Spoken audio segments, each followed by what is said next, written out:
Halo Sobat Nakes, di video kali ini aku ingin berbagi cara mengenai bagaimana mengisi SKP di e-kinerja tahun 2024.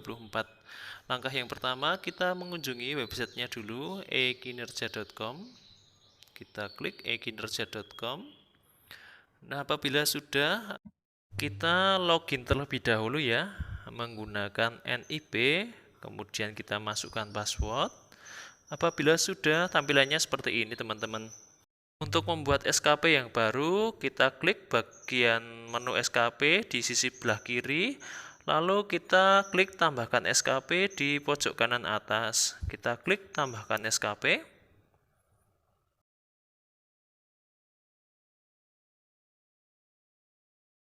Sesudah itu kita masukkan periode awal SKP kita, kinerja kita dibuat, yakni tanggal 2 Januari tahun 2024, kita masukkan tanggal 2 Januari 2024. Lalu di periode akhir kita masukkan tanggal 31 Desember tahun 2024. Nanti jangan lupa untuk mengisi pendekatan di bagian bawah periode akhir. Kita isi pendekatannya menggunakan pendekatan kuantitatif teman-teman. Ini saya isi 31 Desember 2024. Kita klik pendekatan. Pendekatannya kita isi menggunakan pendekatan kuantitatif. Apabila sudah dipastikan benar, kita klik OK. Nah, kita refresh terlebih dahulu. Nah, apabila kita sudah berhasil menambahkan SKP, kita tinggal mengisi. Kita klik detail SKP. Lalu di bagian atas ini terdapat beberapa menu. Misalkan di sini ada lihat data profil, tambah RHK, lihat metrik. Yang kita klik adalah tambahkan RHK. Sesudah itu kita bisa mengisikan rencana hasil kerja atasan yang diintervensi. Di sini saya akan mengisikan kira-kira yang bisa saya lakukan di tempat kerja saya. Misalkan ini teman-teman, terselenggaranya layanan kesehatan untuk UKM dan UKP rujukan tingkat daerah, kabupaten atau ini masuk dalam kategori utama ya teman-teman. Indikatornya pelayanan kesehatan penyakit menular dan tidak menular dengan tepat. Kita klik aja, jenis RH-nya ini utama. Lalu rencana hasil kerja kita bisa mengisikan terlaksananya deteksi dini atau screening, faktor risiko PTM, prioritas di masyarakat. Nah, ini rencana hasil kerjanya, terlaksananya deteksi dini atau screening faktor risiko PTM, prioritas di masyarakat. Apabila sudah dipastikan benar rencana hasil kerja, jenis RHK sama rencana hasil kerjanya, kita klikkan OK.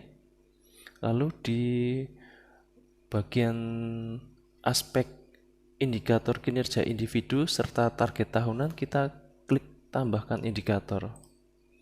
Aspeknya sendiri meliputi ada kualitas, kuantitas, waktu, dan biaya.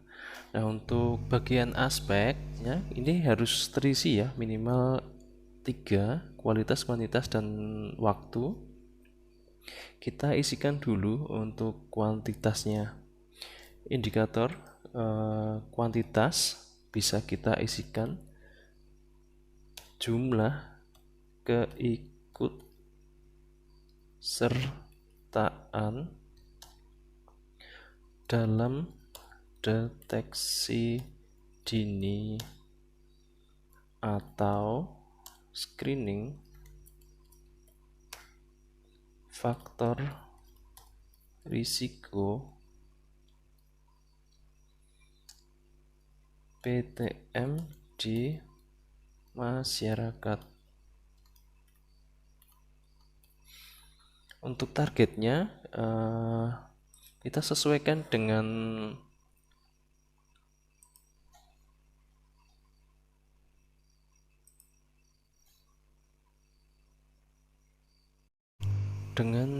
jumlah layanan ya. Kira-kira yang bisa masuk dalam target ini di puskesmas wilayah saya ada 1595, misalkan seperti itu. Ini pasien hipertensi serta 240 pasien pasien diabetes mellitus. Setelah itu kita klik OK, maka sudah muncul ya teman-teman untuk di bagian aspek. Lalu kita bisa menambahkan indikator. Tadi kan sudah kuantitas ya, kita isikan kualitas. Nah, untuk kualitas ini sendiri kita bisa isikan persentase screening, faktor risiko,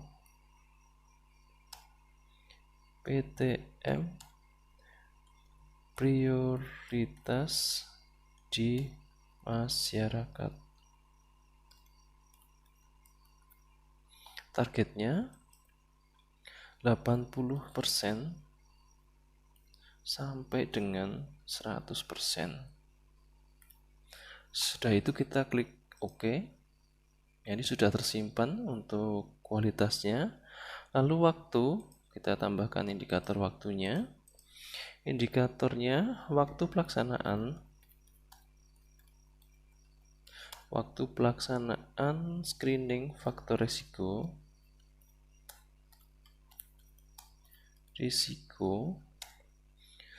PTM, prioritas di masyarakat. Untuk targetnya sesuai dengan satu kali kita membuat SKP itu yakni 12 bulan. Kita isikan, klik OK, maka sudah muncul ya teman-teman di aspek penilaian, yakni kuantitas, kualitas, dan waktu. Nah, untuk menambahkan RHK sendiri, kita bisa klikkan bagian atas, kita klik tambah RHK, lalu kita bisa mencari lagi rencana hasil kerja yang kira-kira bisa masuk, yang bisa diintervensi. Nah, ini kita klik, kalau sudah sesuai kita klik.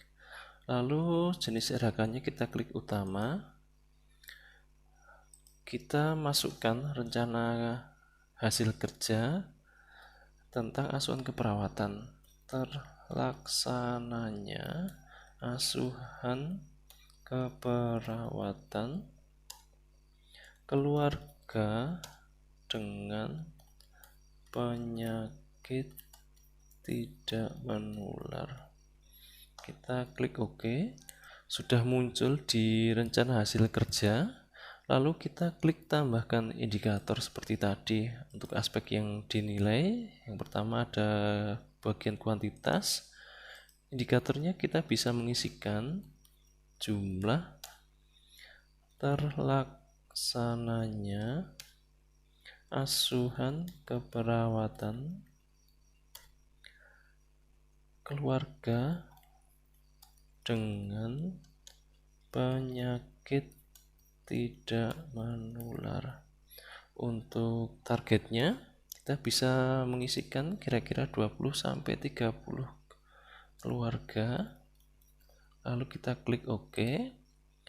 Indikator lainnya kita klik aspek kualitas. Untuk kualitasnya bisa menggunakan persentase ya, persentase terlaksananya asuhan keperawatan keluarga dengan penyakit tidak menular. Untuk targetnya bisa kita isikan 80-90% teman-teman. 80-90%. Kita klik OK. Sudah itu indikatornya kita tinggal mengisikan indikator waktu. Indikator waktunya kita bisa mengisikan waktu terlaksananya asuhan keperawatan keluarga dengan penyakit tidak menular. Target waktunya sama seperti tadi, 12 bulan. Nah, ini sudah 2 RHK yang sudah terisi, teman-teman. Kita bisa mengisikan RHK lainnya sama seperti tadi, prosesnya tinggal tambahkan RHK, lalu kita mengisikan rencana hasil kerja pimpinan yang diintervensi yang kira-kira bisa masuk di dalam layanan puskesmas, baik itu UKM maupun UKP. Nah, itu dulu teman-teman informasi yang bisa saya sampaikan untuk pengisian SKP khususnya untuk perawat pelaksana. Apabila ada pertanyaan, silahkan tanyakan di kolom komentar.